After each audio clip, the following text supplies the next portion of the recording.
हल्का हल्का बोला हल्का बोला తెలుసుగా నాకు బాగా తెలుసు హైకోర్టులోనేమో సుధాకర్ రెడ్డి గారు ఈరోజు మధ్యాహ్నం పెట్టారు లాయర్ గారు కూడా వెళ్ళాడు అడిగాడు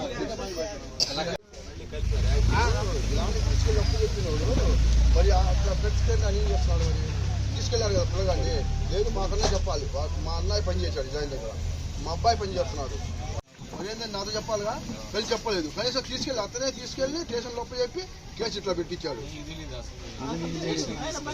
నాకు తెలుసా స్టేషన్ని తీసుకెళ్ళి చెప్పి బయటకు వచ్చి నాకు ఫోన్ చేశాడు ఇట్లా జరిగింది అదేంటి మళ్ళీ నువ్వు తీసుకెళ్ళి చెప్పడం ఏంటంటే నేను తీసుకెళ్ళి చెప్పకపోతే నా ఇది పోయింది నాకు సస్పెండ్ చేస్తారు పార్టీని నన్ను సస్పెండ్ చేస్తారు నాకు నీ బొంకులో ఉన్నవాళ్ళు తిట్టలేదు నాకు సస్పెండ్ చేస్తారు అది ఇదని ఏదో చెప్పాడు మొన్న తీసుకెళ్ళారు సార్ స్టేషన్ మొన్న సాయంత్రం ఇక్కడ జనసేన నాయకుడు ఉన్నారు జిలాని అని అతను తీసుకెళ్ళి చెప్పాడు అతను తీసుకెళ్ళి చెప్పాడు తీసుకెళ్ళి చెప్పినోడు మరి అట్లా పెట్టకుండా కేసు దొంగతనం కేసు ఒకటి పెట్టారు మరి దాన్ని కలిపారు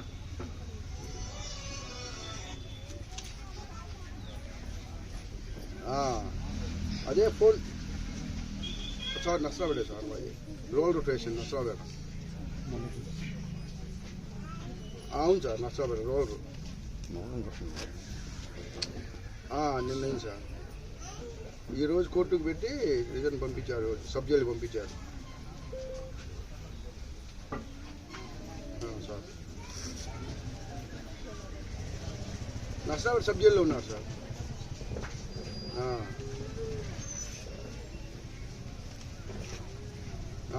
బాగా హెల్ప్ చేశారు సార్ నాతో అందరూ మాట్లాడారు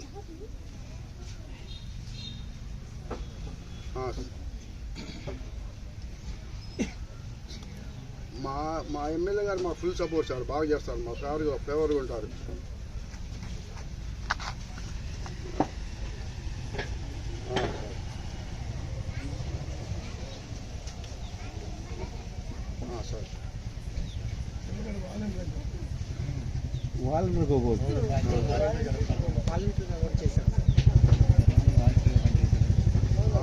సార్ మా సార్ మాకు ఫుల్ సపోర్ట్ సార్ మా సార్ చూసుకుంటారు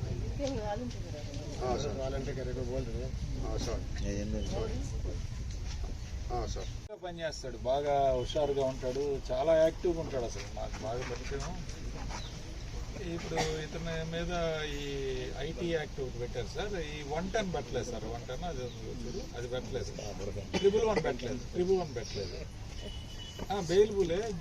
బెయిల్ వస్తుందని చెప్పి వీళ్ళు ఏం చేశారంటే ఏదో దారి దోపిడీ కేసు ఒకటి యాడ్ చేశారు 121 ఏదో సంథింగ్ వేరే అన్యాయమైన కేసు ఒకటి కలిపారు మళ్ళీ అది మన లాయర్ గారు కూడా అడిగాడు జడ్జి గారిని అన్న ఇది బెయిల్బులే కదా 7 సంవత్సరాల లోపు బెయిల్ ఇవ్వండి అని అడిగాడు ఇందాక రిమాండ్ పెట్టేటప్పుడు అయితే ఇది కలిపారనమాట ఇతను బెయిల్ వచ్చేద్దామని మళ్ళీ ఒక సెక్షన్ కలిపి ఆ సెక్షన్లో యాడ్ చేయించి పెట్టారు అందువల్ల బెయిల్ రాలేదు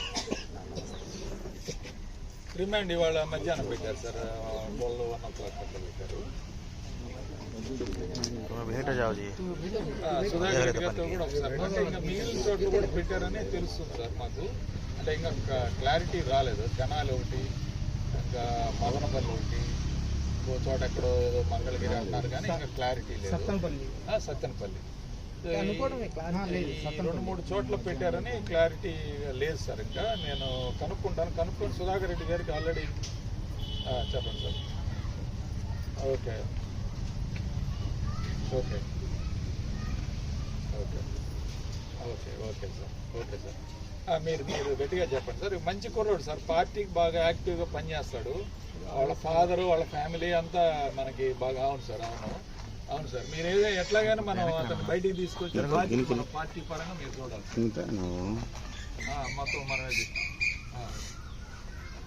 సరే సార్, తప్పకుండా సార్, తప్పకుండా జగన్ గారి దృష్టి కూడా తీసుకెళ్ళండి సార్. తీసుకెళ్ళండి, అవసరమైతే అయిపోయిన తర్వాత ఒకసారి కలిపిస్తాం. దాన్ని ఫ్యామిలీతో వచ్చి ఒకసారి కలిపి స్పీకర్ కూడా ఆన్ చేశాను. ఒకసారి ధైర్యం చెప్పండి అన్న, మాట్లాడాలి, కుటుంబం ఉంటుంది. ఒకసారి మేము అండగా ఉంటాం సార్.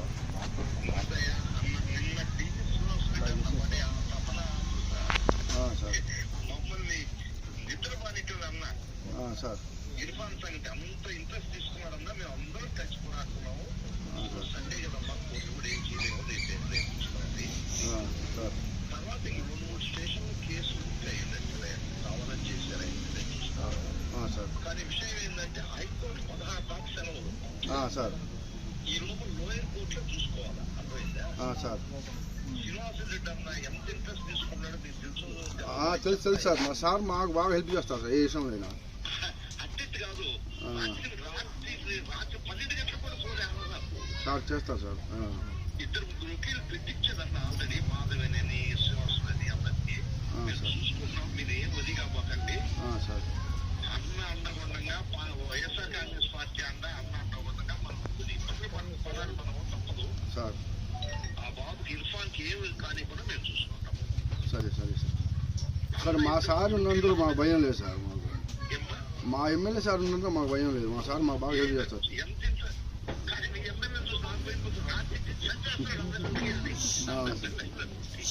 సార్. నేను చూసుకుంటాం మా బాబు సార్. ఇర్ఫాన్ సంగతి ఏం కానీ కూడా సార్. ఇది అజయ్ హైకోర్టు సెలవు, నేను ఇన్వాల్వ్ అవడానికి కూడా లోయర్ కోర్టులు అన్ని చేయిస్తున్నాను సార్. ఆల్రెడీ అన్న రేపు బెయిల్ పడేస్తాం ఇక్కడ. మాకేమి పర్లేదు, లోకల్ కోర్టులో మేము చూసుకుంటాం. ఇక్కడ మాకు ఏంటంటే వేరే స్టేషన్లో పెడితే మీరు మాత్రం హైకోర్టులో ఇంటర్ఫియర్ అయ్యి దానికి బెయిల్ చేస్తాం. అది అంతే, హైకోర్టులో మీరు చూసుకోవాలి. ఏదన్నా వేరే స్టేషన్లో ఎక్కడన్నా వేరే చోట పెడితే మాత్రం మీరు ఇంటర్ఫియర్ అయ్యి ఇంకేం లేదు. పార్టీ పరంగా మనం అతనికి గట్టిగా నిలబడి అండగా నిలబడి ఆ కుర్రోడికి మనం సహాయం చేయాలి పార్టీ పరంగా. అది తప్పకుండా. ఓకే ఓకే తప్పకుండా. ఏదన్నా ఆర్గ్యుమెంట్ ఒకసారి అవసరమైతే ఒకరోజు చెప్తాను, మీరు కూడా సరే. మాధవి కూడా నేను చెప్తాను అట్లా. Thank you. హైకోర్టులో అయితే వాళ్ళు వాదిస్తారు, మిగిలిన చేస్తాం.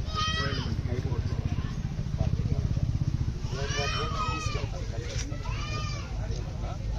ధైర్యంగా ఉండండి, ధైర్యంగా ఉండే, ఏం పర్వాలేదు.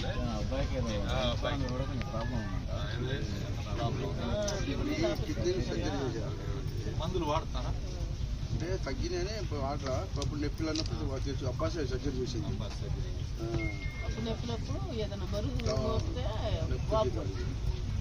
ఒక కిడ్నీ వాపు ఉంది, ఒక కిడ్నీ ఇప్పుడు మందులు వాడాలి. ఇబ్బంది పడతారు అయినా సరే ఎక్కడ కూడా. ఓకే ఓకే సార్, ఏం పర్లేదు. బాధ్యత పెద్దలు కూడా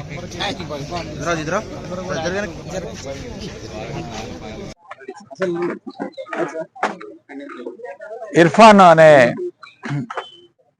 కుర్రవాడు ములకలూరు గ్రామానికి చెందిన కుర్రవాడిని మొన్న నైటు పోలీసులు అరెస్ట్ చేయడం జరిగింది. ఇర్ఫాన్ గతంలో వైఎస్ఆర్ కాంగ్రెస్ పార్టీ అధికారంలో ఉన్నప్పుడు ములకలూరులో వాలంటీర్ గా చాలా యాక్టివ్ గా చాలా ఉత్సాహంగా పనిచేసే కుర్రవాడు. ఈయన ఇర్ఫాన్ భార్య, చిన్న కుమారుడు, వాళ్ళ అమ్మగారు, వాళ్ళ నాన్నగారు, అట్లానే ములకలూరు గ్రామ పెద్దలు వీళ్ళందరూ కూడా మొన్న తెనాల్లో జగన్ గారి పర్యటన నిమిత్తం ఇర్ఫాన్ పవన్ కళ్యాణ్ గారిని దూషించారని చెప్పి ఈ కేసు నమోదు చేయడం జరిగింది. దీంతో పాటు ఏదో దొంగతనం చేశాడని కూడా అడిషనల్ గా కూడా ఒక కేసు పెట్టడం జరిగింది.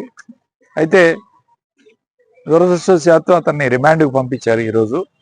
అయితే ఈ కేసు సంబంధించి రేపు బెయిల్ పిటిషన్ ఫైల్ చేస్తాం. అట్లానే హైకోర్టులో కూడా అవసరమైతే ఈ మిగిలిన చోట్ల ఏదైనా కేసులు పెట్టినా సరే హైకోర్టులో ఈ కుర్రవాడి బెయిల్ కోసం పూర్తిగా పార్టీ వైఎస్ఆర్ కాంగ్రెస్ పార్టీ బాధ్యత తీసుకొని నేను కానీ పైన ఉన్న పెద్దలు కానీ లాయర్లు కానీ అందరం కూడా బాధ్యతాయుతంగా పనిచేసి ఆ కుర్రవాడిని బయటికి తీసుకొచ్చి ఈ కుటుంబానికి అండగా నిలుస్తామని చెప్పి మేము చెప్తా ఉన్నాం. మొన్నటి నుంచి కూడా మా లాయర్లు ఇక్కడ కూడా స్టేషన్కి వెళ్ళి పలుమార్లు విజ్ఞప్తి చేశారు. ఆ కుర్రవాడు ఏదో తెలియకుండా మాట్లాడాడు, తెలియకుండా మాట్లాడాడు, అతన్ని పొరపాటున వదిలేసేయండి అని చెప్పి రిక్వెస్ట్ కూడా చేయడం జరిగింది. పార్టీ పూర్తిగా దీని మీద దృష్టి పెట్టింది. నేను మొన్నటి నుంచి కూడా లాయర్లందరికీ ఫోన్లు చేస్తున్నాం. పైన జిల్లా అడ్వకేట్స్ అధ్యక్షురాలు మాధవి గారితో మాట్లాడటం జరిగింది, పొన్నవోలు సుధాకర్ రెడ్డి గారితో మాట్లాడడం జరిగింది, సజ్జల రామకృష్ణారెడ్డి గారితో మాట్లాడారు. సజ్జల రామకృష్ణారెడ్డి గారు కూడా కరిముల్లా గారితో మాట్లాడి, అట్లానే సుధాకర్ రెడ్డి గారు కూడా మాట్లాడి ఆ కుటుంబానికి అండగా నిలుస్తాం. ఖచ్చితంగా ఆ కుటుంబానికి వైఎస్ఆర్ కాంగ్రెస్ పార్టీ అండగా ఉంటుంది. ఆ కుర్రవాడికి ఏమీ జరగకుండా తిరిగి ఆ కుటుంబ సభ్యులకు అప్పజెప్పే కార్యక్రమం వైఎస్ఆర్ కాంగ్రెస్ పార్టీ తరఫున నేను, అట్లానే పార్టీ పెద్దలు, అవసరమైతే జగన్మోహన్ రెడ్డి గారి దగ్గరకు కూడా వాళ్ళని తీసుకెళ్లి మాట్లాడించి ఆ కుటుంబానికి అండగా నిలుస్తామని తెలియజేస్తున్నాను.